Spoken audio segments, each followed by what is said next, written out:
ಎಲ್ಲ ಕರ್ನಾಟಕದ ಜನತೆಗೆ ಪುಟ್ಟೇಗೌಡ ಮಾಡುವಂತಹ ನಮಸ್ಕಾರಗಳು.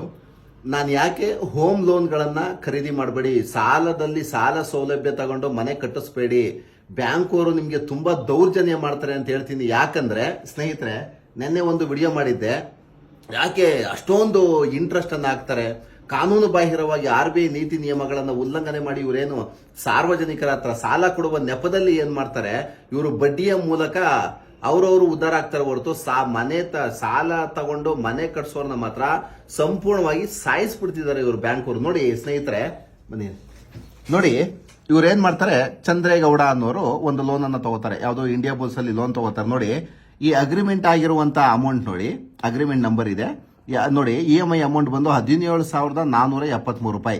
ಲೋನ್ ಟೆನ್ಯೂರ್ ಎಷ್ಟಿದೆ, 180 ತಿಂಗಳಿಗೆ, 11% ಇಂಟ್ರೆಸ್ಟ್. ಓಕೆನಾ?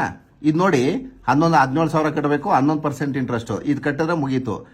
ಇದು ಮಂತ್ ಬಂದು 180 ತಿಂಗಳು ಕಟ್ಟಿದ್ರೆ ಕ್ಲೋಸ್ ಆಗುತ್ತೆ. ಇದು ಕ್ಲಿಯರ್ ಆಯ್ತಾ? ಇದು ನಿನ್ನೆ ಏನಾಗಿದೆ, ಇವರು ಕಂಪ್ಲೀಟ್ ಈ ಅಪ್ ಟು ಡೇಟ್ 2017 ಫಸ್ಟ್ ತಿಂಗಳಿಂದ ಸ್ಟಾರ್ಟ್ ಆಗಿದೆ, ಕಟ್ಕೊಂಡು ಹೋಗಿದ್ದಾರೆ. ಅವ್ರೇನಾಗಿದೆ, ನಿನ್ನೆ ಯಾವುದೋ ಒಂದು ಅಮೌಂಟ್ ಬಂದಿದೆ, ಕ್ಲಿಯರ್ ಮಾಡೋಣ ಅಂತ ಹೋಗ್ಬಿಟ್ಟು ಬ್ಯಾಂಕ್ ಅಲ್ಲಿ ಟ್ರಾನ್ಸಾಕ್ಷನ್ ತೆಗ್ಸಿದ್ರೆ ಸ್ನೇಹಿತರೆ, ನೋಡಿ ಚಂದ್ರೇಗೌಡ ನೋಡಿ ನಿನ್ನೆ ಮಾಡಿದ್ದಾರೆ, ಕೊಟ್ಟಿರೋದು ಸ್ಲಿಪ್ಸ್ಗಳು ನೋಡಿ. ರೇಟ್ ಆಫ್ ಇಂಟ್ರೆಸ್ಟ್ ಯಾರು ಇವ್ರಿಗೆ ಗ್ರಾಹಕರಿಗೆ ಮಾಹಿತಿಗಳನ್ನೇ ಕೊಡಲ್ಲ. ನೋಡಿ, ರೇಟ್ ಆಫ್ ಇಂಟ್ರೆಸ್ಟ್ ಅವ್ರಿಗೆ ಬೇಕಾದಂಗೆ ಇಲ್ಲ, 11% ಇದ್ದಿದ್ದು ಇಲ್ಲ 16% ಆಗಿ 16.75% ಆಗಿದೆ. ಟೆನ್ಯೂರ್ ನೋಡಿ ಸ್ನೇಹಿತರೆ, ಇದು ರಕ್ತ ಬರುವಂಥದ್ದು ಟೆನ್ಯೂರ್ ನೋಡಿ, 490 ತಿಂಗಳು ಮಾಡಿದ್ದಾರೆ. 490 ತಿಂಗಳು ಯಾರಪ್ಪನ ಮನೆ ಸ್ವತ್ತದು? 180 ತಿಂಗಳಲ್ಲಿ 490 ತಿಂಗಳಲ್ಲಿ ಸ್ನೇಹಿತರೆ ನೋಡಿ, 2017ರಿಂದ ಸ್ಟಾರ್ಟ್ ಆಗಿ 2057ಕ್ಕೆ ಕ್ಲೋಸ್ ಮಾಡಿದ್ದಾರೆ. 40 ವರ್ಷ ಇದು ಇಯರ್ಸ್ನ ಇದು ಮಾಡಿದ್ದಾರೆ. ನೋಡಿ, ಇವರು ಬ್ಯಾಂಕ್ ಅವರು ಆ ಕಸ್ಟಮರ್ಗೆ ಯಾವ ಮಾಹಿತಿಗಳನ್ನು ಕೊಡೋದಿಲ್ಲ. ಯಾವ ಲೋನ್ ಅಪ್ಲಿಕೇಶನ್ ಒಂದು ಸಲ ಹಾಕಿಸ್ಕೊಂಡು ನೋಡಿ, ಈ ಸ್ಯಾಂಕ್ಷನ್ ಲೆಟರ್ ಕೊಡುವಾಗ ಒಂದ್ಸಲ ಒಂಥರ ಮಾಡ್ತಾರೆ, ಇಲ್ಲ ಆಮೇಲೆ ಅದರಲ್ಲೂ ಈ ಕೊರೋನಾ ಆದ ನಂತರ ಅದೇನೋ ರೀಕನ್ಸ್ಟ್ರಕ್ಷನ್ ಆಫ್ ದ ಲೋನ್ ಅಂತ RBI ಗೈಡ್ಲೈನ್ಸ್ ಹೇಳುತ್ತಂತೆ. ಯಾರು ಹೇಳೋದವ್ರಿಗೆ? ನೋಡಿ, ಇಷ್ಟ ಆಗುತ್ತಾ? ನೋಡಿ, ಇಲ್ಲಿ ಇವ್ರು ಏನ್ ಮಾಡಿದ್ದಾರೆ ನೋಡಿ, 2017 ಫಸ್ಟ್ ಮಂತ್ ಅಲ್ಲಿ ಅಗ್ರಿಮೆಂಟ್ ಆಗಿದೆ. ಎಷ್ಟಾಗಿದೆ? 17,473 ರೂಪಾಯಿ ತರ 180 ಕಂತು ಕಟ್ಟಬೇಕು ಇವರು ಲೀಗಲ್ ಆಗಿ. ಈ ಫಸ್ಟ್ ಅಗ್ರಿಮೆಂಟ್ ಪ್ರಕಾರ ದುಡ್ಡು ಕರೆಕ್ಟ್ ಆಗಿದೆ. 31,45,140 ರೂಪಾಯಿ ಕಟ್ಟದ ಕ್ಲಿಯರ್. ಇದು ಕಾನೂನು ಇದು. ಆದ್ರೆ ಇವರು ಈಗ ಕಳಿಸಿರುವಂತದ್ದು ನೋಡಿ, 17,473 ರೂಪಾಯಿ ಪ್ರೀಮಿಯಂ ಜೊತೆ 490 ತಿಂಗಳು ಕಟ್ಟಬೇಕು ಅಂತ ಕಳಿಸಿದ್ದಾರೆ. ಒಟ್ಟು ಎಷ್ಟಾಗುತ್ತೆ ಹೇಳಿ? 85,61,770 ರೂಪಾಯಿ ಆಗುತ್ತೆ. ನೋಡಿ, ಇವ್ರು ಲೋನ್ ತಗೊಂಡಿರೋದು ಎಷ್ಟು ಹೇಳಿ? ಬರೀ 15,37,000 ರೂಪಾಯಿ ತಗೊಂಡಿದ್ದಾರೆ ಸ್ನೇಹಿತರೆ. ಎಷ್ಟು ಹೇಳಿ? ಲೋನ್ ಅಮೌಂಟ್ ಅನ್ನ ದಯಮಾಡಿ ಅಬ್ಸರ್ವ್ ಮಾಡಿ, 15,37,000 ಅಷ್ಟೇ ತಗೊಂಡಿರೋದು. ಆದ್ರೆ ಇವರು ಓವರ್ ಆಲ್ ಅಮೌಂಟ್ ಕೊಟ್ಟಿರೋದು ನೋಡಿ, ಒಟ್ಟು 40 ವರ್ಷಕ್ಕೆ EMI ಕೊಟ್ಟು 95,98,000 ಆದ್ರೆ 96 ಲಕ್ಷ ಆಗುತ್ತಿದ್ದು. 15 ಲಕ್ಷ ರೂಪಾಯಿ ಸಾಲಕ್ಕೆ 96 ಲಕ್ಷ ಹಾಕಿದ್ದಾರೆ ಇಂಡಿಯಾ ಬುಲ್ಸ್ ಕಂಪ್ನಿಯವರು ಮ್ಯಾನೇಜರು. ಅವ್ರೇನು ಅನ್ನ ತಿಂತಾರ ಅಥವಾ ಮಣ್ಣೇನಾದ್ರು ತಿಂತಾರ ಅವರು? ನೋಡಿ, ಈಗ ಪ್ರೆಸೆಂಟ್ ಏನಾಗಿದೆ ಅಂದ್ರೆ 17,17,473 ರೂಪಾಯಿ 490 ತಿಂಗಳು ಕಟ್ಟಿ ಅಂತ ಕಳಿಸಿದ್ದಾರೆ. 85,61,000 ಆಗುತ್ತೆ. ಆದ್ರೆ ಇಲ್ಲಿ ಏನಾಗಿದೆ, ಪ್ರೆಸೆಂಟ್ ಈಗ ಸದ್ಯಕ್ಕೆ 72 ತಿಂಗಳು ಅಪ್ಡೇಟ್ ಇವತ್ತು ಗಂಟೆ ಕಟ್ಕೊಂಡೇ ಬಂದಿದ್ದಾರೆ. 17,473 ರೂಪಾಯಿ, 12,58,056 ರೂಪಾಯಿ ಇದು ಕಟ್ಟಿದ್ದಾರೆ, ಇದುವರೆಗೂ ಕಟ್ಟಿದ್ದಾರೆ.